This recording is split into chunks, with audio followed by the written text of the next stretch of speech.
안녕하세요. 이번 시간은 수학입니다. 교과서와 연필을 준비하고 시청해주세요. 1단원 자연수의 혼합계산. 오늘은 2차식 곱셈과 나눗셈이 섞여있는 식을 계산해 볼까요?에 대해서 배워볼 겁니다. 교과서는 12쪽에서 13쪽입니다. 이 영상은 실제 수업 시간보다 짧게 만들어졌습니다. 문제를 읽어주면 일시정지를 눌러 실제로 풀어본 후에 답을 확인해 보게 되면 훨씬 더 이해가 쉬울 거예요. 오늘의 배운 문제입니다. 큰 소리로 같이 읽어보도록 할게요. 곱셈과 나눗셈이 섞여 있는 식을 계산해 봅시다. 오늘의 배운 문제에 들어가기 전에 여러분들이 알고 있어야 되는 문제를 두 가지 들고 왔습니다. 첫 번째로는 2 곱하기 3 곱하기 7. 두 번째로는 30 나누기 3 나누기 2는 한번 계산해 보도록 하세요. 다들 계산해 봤나요? 그럼 선생님이랑 같이 확인해 보도록 할게요. 첫 번째 곱셈식을 먼저 해결해 보도록 하겠습니다. 앞에서부터 차근차근 해결해 주면 돼요. 2 곱하기 3은 6. 이 결과값 6에다가 나머지 곱하기 7을 해줍니다. 6 곱하기 7은 42. 그래서 2 곱하기 3 곱하기 7의 결과값은 42가 됩니다. 이번엔 오른쪽에 있는 나눗셈 문제를 해결해 보겠습니다. 이 나눗셈 문제들도 마찬가지로 앞에서부터 차근차근 해결해 주면 돼요.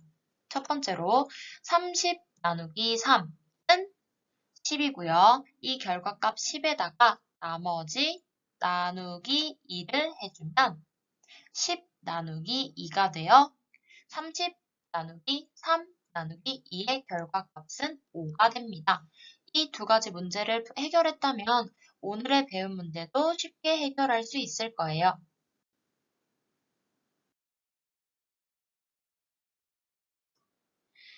자, 그렇다면은 오늘 우리가 해결해 가야 되는 것들은 곱셈과 나눗셈이 섞여 있는 겁니다. 50 나누기 5 곱하기 2.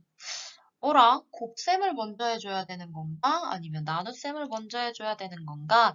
궁금할 텐데 오늘 수업을 잘 듣다 보면 해결할 수 있게 될 거예요.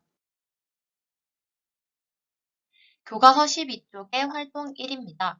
도자기 빚기 체험장에 24명이 있습니다. 4명씩 한 모둠이 되어서 체험하려고 하는데 한 모둠의 찰흙을 3덩이씩 나누어 주려면 필요한 찰흙이 몇 덩이인지 알아볼 거예요.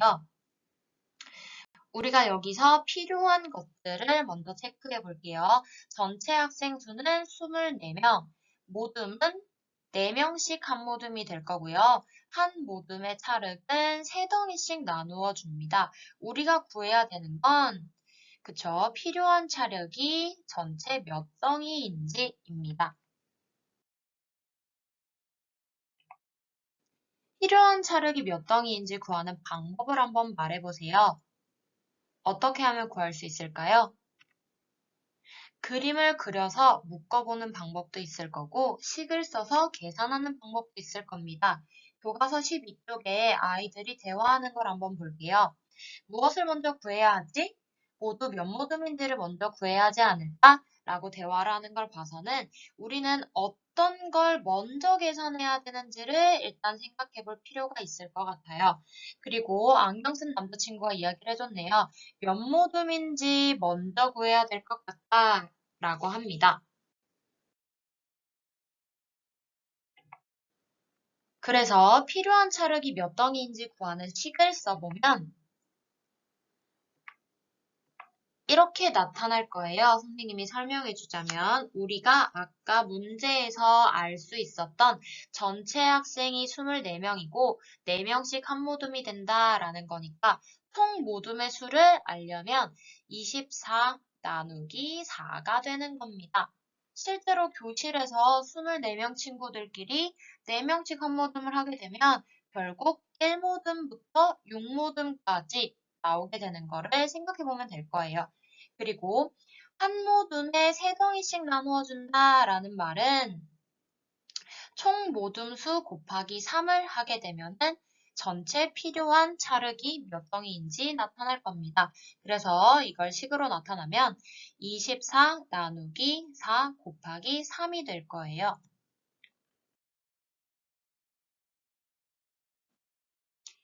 자, 위의 식을 계산하는 순서를 한번 말해보세요. 선생님이 두 가지 방법으로 해결해 볼 거예요. 어떤 게 맞는지 잘 생각해 보도록 하세요. 첫 번째는 앞에서부터 차례대로 해결해 볼 겁니다. 즉, 아까의 식이 24 나누기 4 곱하기 3이었으니까 앞에서부터 차례대로 하게 되면 나눗셈 다음에 곱셈이 되겠고요. 두 번째 방법은 그래도 곱하기 다음에 나누기라는 말이 조금 더 입에 붙으니까 곱하기 먼저 해보고 나누기를 해보도록 하겠어요. 아까 앞에서 설명했었던 두 가지 방식으로 문제를 해결해 보겠습니다. 첫 번째로는 앞에서부터 순서대로 즉 눈에 보이는 나눗셈 먼저 그 다음 곱셈을 해볼 거고요. 두 번째 방법은 곱하기 먼저 그 다음 나누기 뒤에서부터 풀어야 하는 방법이겠네요. 자, 그러면 1번 방법 먼저 해보도록 하겠습니다. 24 나누기 4를 먼저 해줄 거고요. 이 결과값에 곱하기 3을 해줘서 풀어볼 것입니다. 두 번째는 곱셈 먼저니까 4 곱하기 3. 이 결과값을 기억을 하시고 앞에 남아있는 24 나누기 결과값을 해주면 됩니다. 해결해 보도록 할게요. 24 나누기 4 해서 6이 나왔고 이 6이 그대로 내려와서 6 곱하기 3은 18이 됩니다. 다음 두 번째 방법이에요. 4 곱하기 3 해서 12가 나왔습니다. 이 12가 여기 들어가서 앞에 남아있던 24 나누기 12를 해서 결과값은 2가 나왔네요. 어떤 방법이 옳은지 한번 고민해 보도록 하세요. 그 다음 약속에서 확인해 보도록 하겠습니다. 네, 약속입니다. 곱셈과 나눗셈이 섞여 있는 식에서는 앞에서부터 차례대로 계산을 하게 되는 겁니다. 곱셈 먼저 나눗셈 다음 이런 거는 아니고요. 그냥 앞에서 나타나 있는 순서대로 하게 되는 거예요.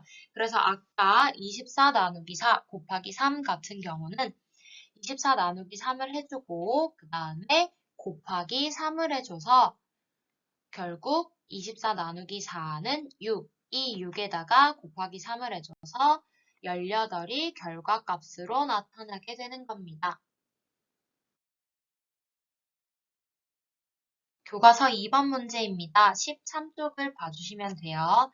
가마 하나에 컵을 4개씩 3줄로 넣을 수 있습니다.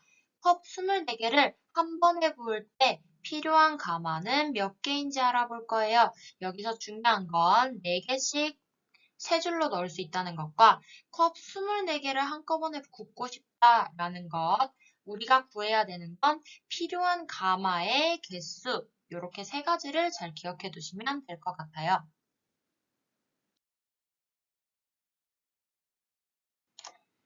자, 필요한 가마의 개수를 알기 위해서는요, 총 컵의 개수 나누기 한 번에 구울 수 있는 컵의 수를 해주면 될 것 같습니다. 그렇다면 가마 하나에 구울 수 있는 컵이 몇 개인지 구하는 식을 써볼 거예요. 이렇게 가마 하나에는 4개씩 3줄을 넣을 수 있었다라고 하니까 결국 가마 하나에 구울 수 있는 컵이 몇 개인지 알기 위해서는 4 곱하기 3을 해주면 됩니다. 그 다음 먼저 계산해야 하는 부분을 괄호로 묶어 필요한 가마는 몇 개인지 하나의 식으로 나타내어 볼 거예요. 즉, 아까 필요한 가마의 수를 알기 위해서 총 컵의 개수 나누기 한 번에 구울 수 있는 컵의 수였죠. 총 컵의 개수는 24. 한 번에 구울 수 있는 컵의 수는 4 곱하기 3이 됩니다.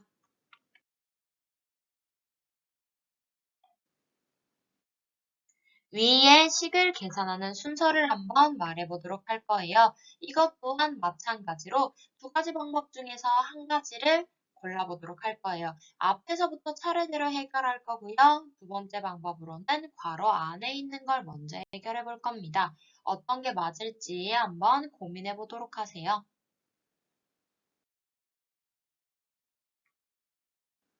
자, 첫 번째 방법을 먼저 해볼 겁니다. 앞에서부터 차례대로 해결을 해볼 거예요. 즉, 24 나누기 4를 먼저 해주고요. 이 결과값에 나머지 곱하기 3을 해줄 겁니다. 이대로 해결해 본다면 24 나누기 4는 6.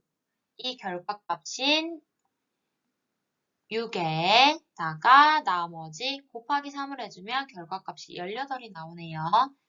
그 다음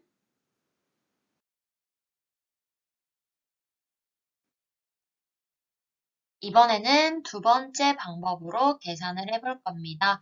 괄호 안에 있는 걸 먼저 계산한 후에 차례대로 계산하는 방법이에요.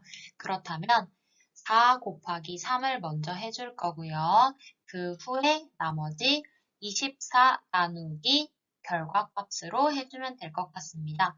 1번 4 곱하기 3은 12 그리고 이 12가 여기로 들어가겠죠? 24 나누기 12에서 이번에 결과값은 2라고 나오네요. 어떤 순서가 맞을지 약속에서 알아보도록 할게요.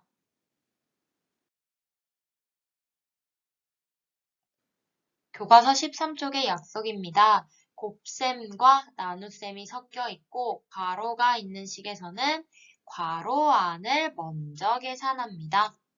즉 아까 24 나누기 괄호 열고 4 곱하기 3 괄호 닫고 라는 식에서는 괄호 안에 있는 4 곱하기 3을 해준 다음에 24 나누기 괄호 안에 있는 결과값으로 나타내면 됩니다. 이렇게 된다는 건 아까 선생님이랑 같이 해봤을 거예요. 3번 문제입니다. 두 식을 비교해서 계산해 보도록 하겠어요. 45 나누기 5 곱하기 3과 45 나누기 괄호 열고 5 곱하기 3 괄호 닫고 이 두 식의 차이는 괄호가 있다, 괄호가 없다의 차이일 뿐입니다. 아까 약속에서 괄호가 없는 건 앞에서부터 차례대로 해결하면 된다라고 했었고요.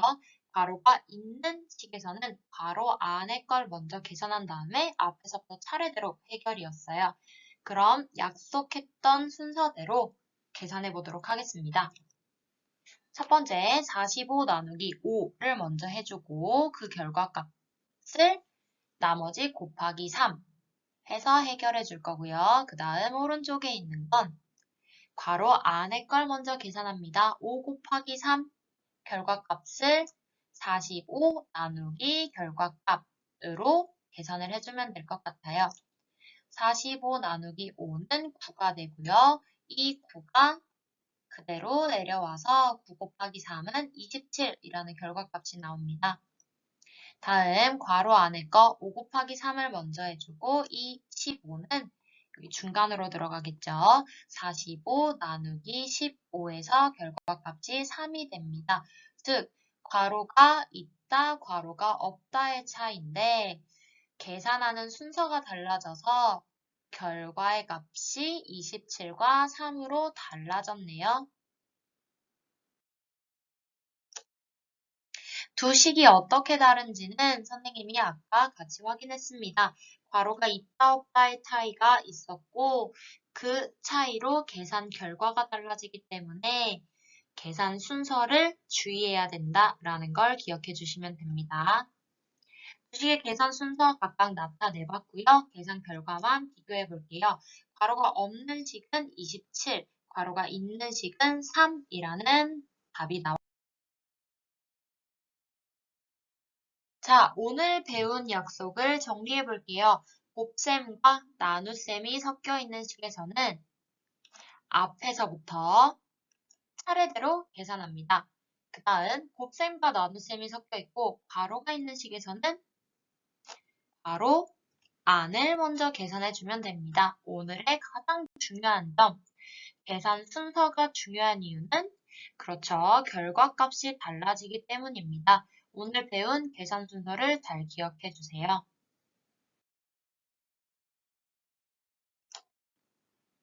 오늘의 과제입니다. 수학 익힘책 8쪽, 9쪽을 해결해보고 다음에 암호문을 완성하면 됩니다. 똑같이 1번부터 해결해서 문제 칸에다가 해당하는 글자를 집어넣으면 됩니다. 그러고 나서 나머지 글자는 힌트 칸에다가 적어서 넌센스 퀴즈의 답을 해결해 주시면 됩니다.